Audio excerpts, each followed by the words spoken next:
ইউনূস সরকারকে ব্যর্থ হতে দেব না, রুহুল কবির রিজভী। বিএনপির সিনিয়র যুগ্ম মহাসচিব রুহুল কবির রিজভী বলেছেন, প্রফেসর ডক্টর মোহাম্মদ ইউনূসের নেতৃত্বাধীন অন্তর্বর্তী সরকারকে ব্যর্থ হতে দেওয়া যাবে না। শনিবার জাতীয় প্রেস ক্লাবে ২৪-এর গণ অভ্যুত্থান নিয়ে দ্রোহের গ্রাফিতির প্রকাশনা উৎসবে তিনি একথা বলেন। রুহুল কবির রিজভী বলেন, এখন সরকারের সমালোচনা করলে গুম হতে হবে এমন ভয় থেকে মুক্তি মিলেছে।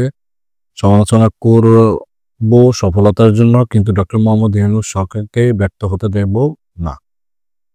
তিনি আরো বলেন, দেশে গণতন্ত্রের বিকাশে পরিবেশ তৈরি হয়েছে, কিন্তু এটা কোনোভাবেই মেনে নিতে পারছে না ভারত।